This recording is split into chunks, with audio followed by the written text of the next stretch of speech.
नमस्ते, मैं सुमन श्री एक बार फिर से स्वागत करती हूँ एक नई शिक्षण विधि के साथ। आज की हमारी विधि है आगमन और निगमन विधि। इन विधियों को मैं अलग अलग न करके तुलना करके बताऊंगी। आगमन और निगमन विधि में क्या होता है और इन्हें कंपेयर करके हम इसे आसानी से समझ सकते हैं। हमारे यहाँ व्याकरण के अध्ययन की प्राचीन परंपरा रही है और ये दोनों ही विधियाँ ही व्याकरण शिक्षण की प्रमुख विधियाँ हैं। इन विधियों से व्याकरण शिक्षण सरल हो जाता है। तो शुरुआत करते हैं आगमन और निगमन विधि। लेकिन शुरुआत करने से पहले आप सभी से मैं रिक्वेस्ट करना चाहूँगी कि आप अपने इस चैनल को सब्सक्राइब करना न भूलें और आप अपना स्नेह और विश्वास हमारे साथ बनाए रखें। तो आइए शुरुआत करते हैं आगमन निगमन विधि।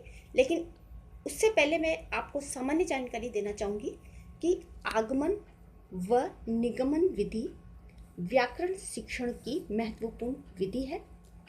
निगमन विधि का सर्वप्रथम प्रयोग पाणिनि ने किया था। निगमन विधि को सिद्धांत प्रणाली भी कहते हैं। आगमन विधि में वाक्य व्याकरण शिक्षण का पहला आधार है।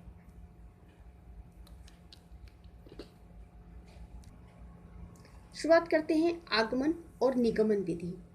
तो सबसे पहले मैं आगमन विधि के बारे में बताऊंगी कि आगमन विधि में सबसे पहले उदाहरण देकर के नियम की ओर चलते हैं, यानी कि छात्रों को उदाहरण देकर के नियमों का स्पष्टीकरण किया जाता है।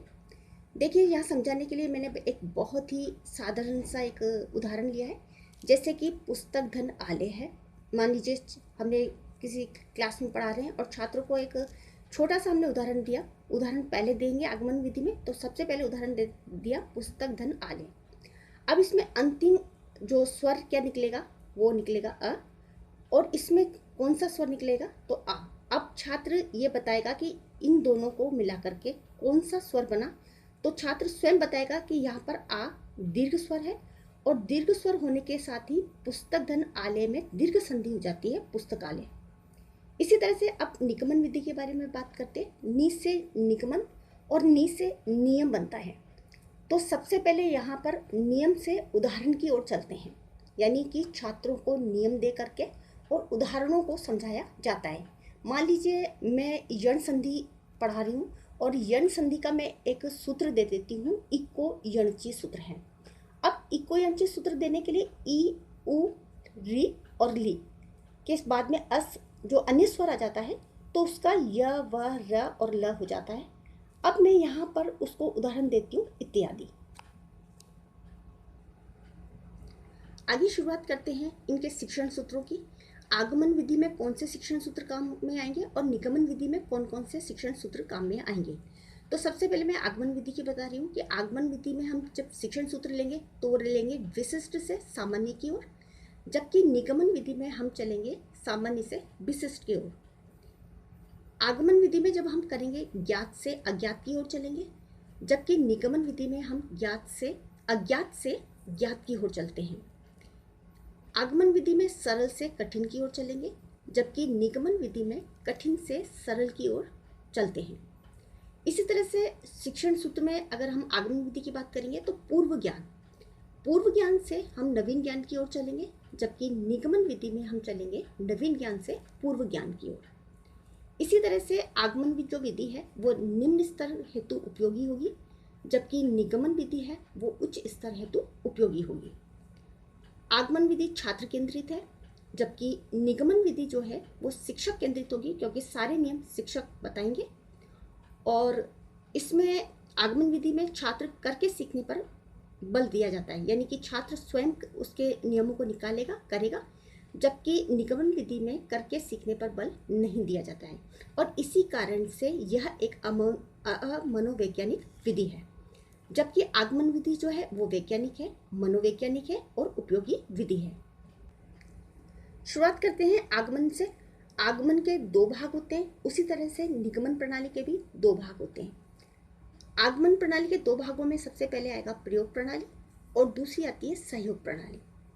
तो प्रयोग प्रणाली में क्या होता है कि प्रयोग प्रणाली में उदाहरण का स्पष्टीकरण सामान्य रूप से करते हुए नियमों का उल्लेख किया जाता है। इस कारण इसे प्रयोग प्रणाली भी कहते हैं। जबकि बात करते हैं सहयोग प्रणाली की, इसमें रचना शिक्षण व गद्य शिक्षण के साथ व्याकरण का ज्ञान दिया जाता है। दूसरी ओर चलते हैं निगमन में। निगमन के भी वही आगमन की तरह दो भाग हैं, जिसमें पहला है सूत्र प्रणाली, दूसरा है पाठ्य पुस्तक प्रणाली। सूत्र प्रणाली में व्याकरण के नियम सूत्र के रूप में रटा दिए जाते हैं। भाषा के प्रयोग का ज्ञान व अभ्यास नहीं हो पाता है और इसी कारण से यह अमनोवैज्ञानिक है। दूसरी तरफ पाठ्यपुस्तक प्रणाली, पाठ्यपुस्तक प्रणाली में व्याकरण की पुस्तक में परिभाषाएं व सिद्धांत रटा दिए जाते हैं। जैसे एग्जाम्पल के लिए, जैसे कि संज्ञा, सर्वनाम, क्रिया आदि की परिभाषाएं व भेद छात्रों को बता दिए जाते हैं। अब बात करते हैं आगमन की ओर। आगमन जो प्रणाली है उनमें निम्न पदों का अनुसरण कर सकते हैं। इसमें भी इसके जो पद कह लीजिए या सोपान कह लीजिए, तो ये 4 सोपानों में ये पूरी होती है। तो सबसे पहला जो इसमें अनुसरण करेंगे हम, वो है उदाहरण का। दूसरा है तुलना व विश्लेषण।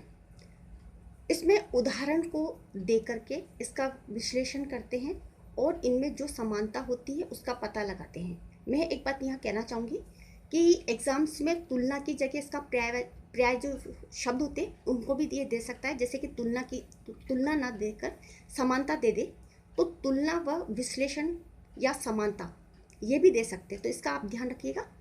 तीसरा जो है हमारा वो है नियमीकरण या निष्कर्ष, यानी विशेषताओं के आधार पर नियम व निष्कर्ष निकालेंगे। और जो चौथा है वो है प्रयोग व अभ्यास, यानी कि नियम की पुष्टि के लिए अनेक प्रयोग करना तथा उसका अच्छी तरह से अभ्यास करना है। ये हमारी आगमन विधि के सोपान थे जो मैंने आपको बताया। पहला इसमें उदाहरण, दूसरी तुलना, तीसरा नियमीकरण और चौथा प्रयोग, और ये आगमन प्रणाली के अंतर्गत आते हैं। यह वीडियो आपको कैसा लगा इसे ज़रूर आप अपने फ्रेंड्स के साथ, दोस्तों के साथ शेयर करें और कमेंट्स के माध्यम से ज़रूर बताएं कि आपको ये कैसा लगता है, और सब्सक्राइब करें अपने इस चैनल को। धन्यवाद।